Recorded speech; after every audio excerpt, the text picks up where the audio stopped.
You know that feeling, maybe late at night, when you're just staring at the ceiling and you do the math in your head?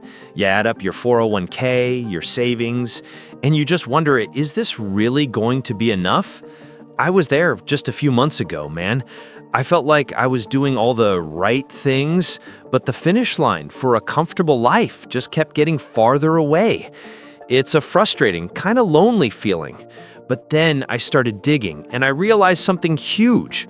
The wealthiest people aren't just working harder, they're building with completely different assets. And I'm not just talking about stocks and crypto. I'm talking about things most of us are overlooking entirely. Some of them you can't even physically touch. In this video, I'm going to show you the 10 assets that have the absolute strongest chance of not just growing your wealth, but potentially doubling it before we hit 2030. One of them literally saved my brother from a layoff last year, and another is something I started investing in for less than $50. Let's get into it. Asset number 1, your educated hands. Okay, so the first asset is one you literally carry with you everywhere, and it's probably the most undervalued thing on your personal balance sheet. It's your specific high-income skill. I call this the educated hands asset. Most of us think of an asset as something outside of us, a stock, a piece of property. But your ability to generate income is the engine for everything else.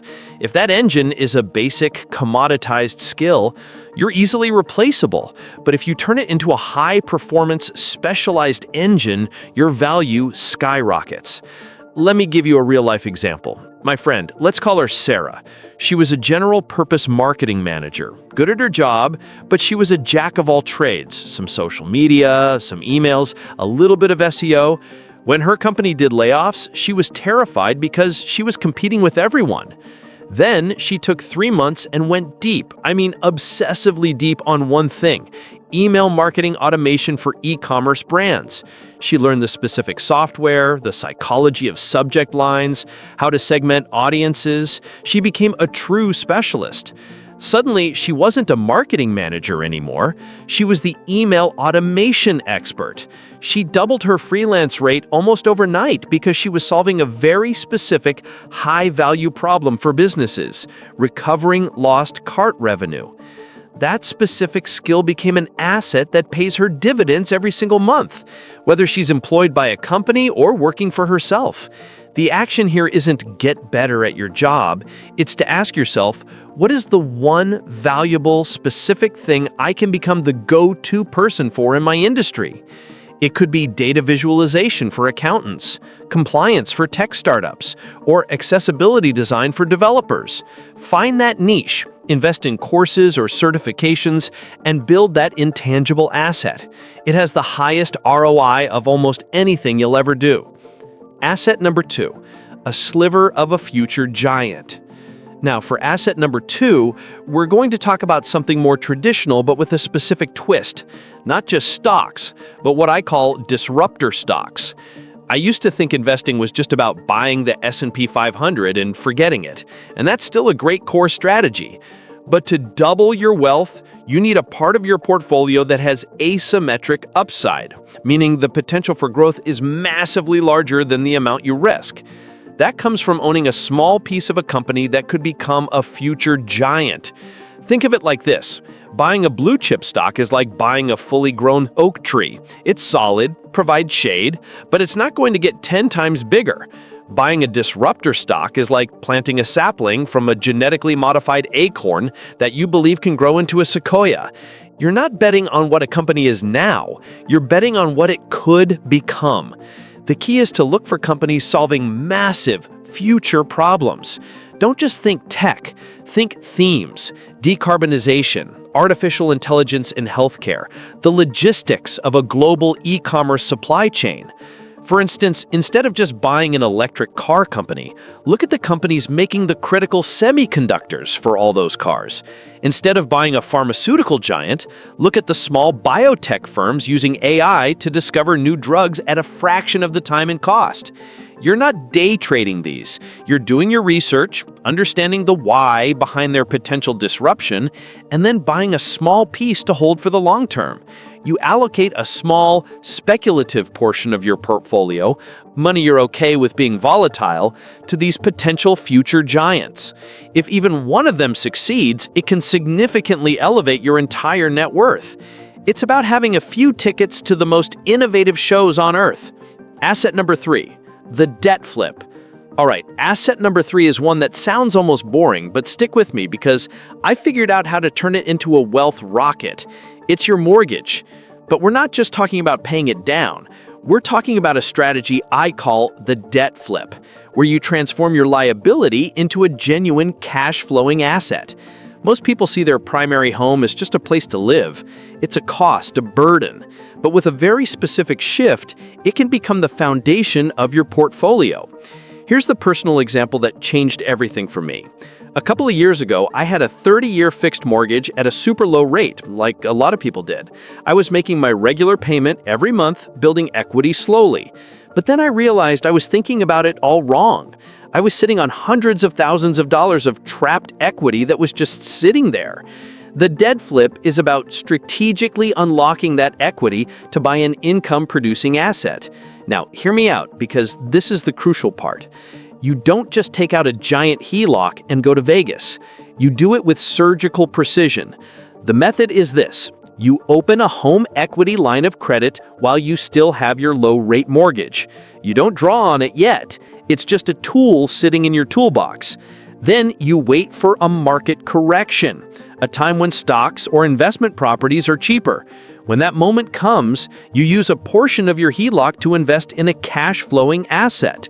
For example, you might use $50,000 from your HELOC to buy a dividend-paying stock portfolio that yields 4%, or as a down payment on a rental property that produces positive monthly cash flow after all expenses. The goal is for the return on that new investment to be higher than the interest rate you're paying on the HELOC. You're using cheap debt to acquire a high-value asset. Your mortgage, which was once just a monthly bill, has now become a financial engine, working to acquire more assets for you. It's a leverage play, so it requires discipline and a solid income, but it's how the wealthy use their balance sheets to grow. Asset number 4, the digital landlord. Okay, asset number 4 is for anyone who's thought about real estate but doesn't have the capital for a down payment or doesn't want to get a 3 a.m. call about a broken toilet. I'm talking about building a cash-flowing niche website. Think of this as becoming a digital landlord. Instead of owning physical property, you own a piece of digital real estate, a website that attracts a specific, dedicated audience. Here's how it works in practice. You don't need to be a tech genius. My first site was built on a simple platform like WordPress. The magic isn't in the code, it's in the content. You find a niche, a specific topic you have some interest or knowledge in that other people are also passionate about. This isn't a get-rich-quick thing. It's a slow, steady build. For me, it was a site all about sustainable living for apartment dwellers, a specific angle in a huge market. I wrote helpful, in-depth articles solving very specific problems. The 5 best compact composters for a balcony. How to negotiate with your landlord for energy-efficient upgrades. You monetize this traffic through a few key channels. The first is display ads. Once you have enough readers, companies like Google AdSense or Mediavine pay you to show ads on your site. The second, and more powerful, is affiliate marketing. This is where you recommend products you genuinely use and trust, and you include a special link. If someone buys that composter through your link, the company pays you a commission. It's like being a trusted concierge. The third way is by creating and selling your own digital product, like an ebook or a simple course down the line. The beautiful part? This asset works for you 24/7. An article I wrote 2 years ago still brings in traffic and earns me money while I sleep. It starts as a hobby, but as the traffic and revenue compound month after month, it transforms into a legitimate, sellable business asset. You're not trading your time for money directly, you're building a system that generates money. Asset number 5, the internal compass. All right, let's take a sharp turn away from the external world and talk about the most important asset that nobody sees, the one that governs all the others, your internal financial psychology. I call this your internal compass. You can have the perfect plan, the perfect assets, but if your internal wiring around money is based on fear, scarcity, or impulsivity, you'll sabotage yourself every time. Building this asset is about upgrading your brain's financial operating system. I'll give you a personal, kind of embarrassing example. For years, I had what I call a lottery mentality. Whenever I'd get a bonus or a tax return, my brain would scream, "Found money, let's spend it." It was like my mind had this predefined script that extra cash was for immediate gratification, not for future me. I'd blow it on a nice dinner or a new gadget, and the guilt would set in later. I wasn't broke, but I wasn't getting ahead either. The shift happened when I realized I needed to rewrite that script. I started with something tiny. The next time I got a $100 side hustle payment, I forced myself to immediately invest 80% of it into my brokerage account. It felt weird, almost wrong. But seeing that $80 buy 2 fractional shares of an ETF, it gave me a different kind of thrill, a quieter, more powerful one. Building this asset is a practice, not a one-time fix. It's about creating new neural pathways. Actionably, this looks like 3 things. First, identify your money scripts. Do you believe money is the root of all evil or rich people are greedy? Those beliefs are anchors. Second, implement a 24-hour cooling-off period for any non-essential purchase over $200. This breaks the impulsivity cycle. Third, and most powerful, practice mental accounting. Before a dollar even hits your bank account, decide its job. This 50% is for future freedom. This 30% is for today's life. This 20% is for fun. This turns you from a passive passenger into the pilot of your financial life. This asset doesn't pay a dividend you can spend, but it protects and accelerates every other dollar you earn. Asset number 6, the invisible portfolio. Okay. Asset number 6 is another one that doesn't show up on a balance sheet, but it might be the highest yielding asset you ever cultivate, your strategic network. I'm not talking about collecting thousands of LinkedIn connections. I'm talking about building a small, powerful, and genuine, invisible portfolio of people you trust, who are skilled in areas you are not, and who share a similar mindset about growth. This is the anti-networking network. It's not about transactions, it's about building a web of mutual support. Think about it like this. If you have a financial question, you Google it. But if you have a hard financial question, you call a person you trust. Your network is your living, breathing search engine for opportunity, advice, and collaboration. My own invisible portfolio includes a real estate agent who understands investors, a tech-savvy friend who explains complex crypto concepts in plain English, and a fellow content creator who I can brainstorm with. None of these relationships started with, "What can you do for me?" They started with shared interests and genuine curiosity. So how do you build this asset actionably? First, shift from networking to building. Instead of going to an event to hand out 20 business cards, go with the goal of having 1 or 2 meaningful conversations. Follow up with something useful, like, "Hey, you mentioned you were interested in that author. Here's a great podcast interview they did." These small, no-cost acts build immense social capital. Third, be specific in your asks and your offers. Instead of, "Let's pick each other's brains," try, "I'm wrestling with converting my LLC to an S-Corp. Would you be open to a 15-minute call to tell me about your experience?"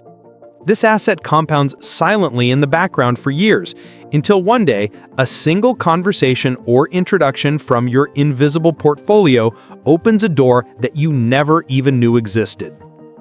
Asset number 7, the quiet billionaires play. Okay, asset number 7 is what I call the quiet billionaires play. We're talking farmland and timberland. Now, I know what you're thinking. I'm not a farmer, I live in a suburb, but stick with me because this is about one of the most resilient, boringly profitable assets in the world, and you don't need to own a tractor to get in. Think of this as the ultimate essential business. No matter what happens in the world, AI revolutions, market crashes, whatever, people need to eat. And trees, well, they're quite literally growing in value 24/7, rain or shine. Let's break down farmland first. My uncle in Iowa doesn't trade stocks. He owns a few hundred acres. His wealth isn't flashy, it's just, well, steady. The magic of farmland is its dual income. First, you have the cash rent or the revenue from selling the crops. That's your annual dividend. But second, and this is the powerful part, is the appreciation of the land itself. As global population grows and arable land shrinks, the underlying dirt becomes more valuable. It's a classic supply and demand story. It's also a fantastic hedge against inflation. When food prices go up, the value of the land that produces that food tends to go up right along with it. Now, how do you actually get this asset without buying a whole farm? This is where it gets cool. You can use platforms like AcreTrader or Farm Together. They work like crowdfunding for farmland.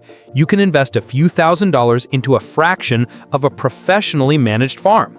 You become a partial owner, and you get a share of the rental income and the eventual appreciation when the land is sold. It's passive, it's diversified, and it connects your portfolio to the most fundamental resource on the planet. It's the opposite of a meme stock: slow, predictable, and powerfully compounding in the background. Asset number 8, the digital sailboat. All right, asset number 8, and this is where we get into the more speculative, high-potential part of the portfolio. We're talking about cryptocurrencies, but with a very specific twist. I'm not talking about meme coins or just buying Bitcoin and hoping it goes up. I'm talking about what I call digital sailboats. These are the major protocol coins like Ethereum, Solana, and others. The reason I call them sailboats is that they aren't just sitting there like gold. They are vessels that carry an entire ecosystem of innovation on top of them. Think of Bitcoin as digital gold, a store of value, but Ethereum is more like a digital ocean, and every ship, every application built on it has to pay a fee in Ethereum to sail on it. So when you own Ethereum, you don't just own a coin, you own a piece of the port infrastructure. You're betting on the entire world of decentralized finance, NFTs, and future web applications needing to use this digital ocean. Your asset appreciates as the ecosystem grows and more ships set sail. Now, this is volatile, so this should only be a small speculatory part of your portfolio, money you are truly okay with seeing dip 50% before hopefully climbing 500%. The action here isn't day trading, it's about understanding the fundamental utility. How do you start? First, education. Don't just buy a coin because a guy on the internet said so. Understand what problem it solves. Second, use a major reputable exchange like Coinbase or Kraken. Third, and this is critical, get your coins off the exchange and into your own cold wallet, a little physical device like a ledger or Trezor that stores your crypto offline. This is the digital equivalent of taking your gold out of the bank's vault and putting it in your own safe. You're moving from being a customer of a crypto company to being the true sovereign owner of a digital asset. It's a bet on a new layer of the internet being built and having a small, well-researched stake in the foundational protocols of that new world. Asset number 9, the energy compound. We're hitting the home stretch, and I need to talk about an asset we all take for granted until it's gone: your physical and mental energy. I call this the energy compound. And I'm not just talking about going to the gym to look good. I'm talking about your health as the absolute bedrock of your wealth-building capability. Because what good is a brilliant investment strategy if you're too burned out, sick, or foggy-brained to manage it? Your energy is the compound interest of your personal performance. The better it is, the better every single decision you make becomes, especially with money.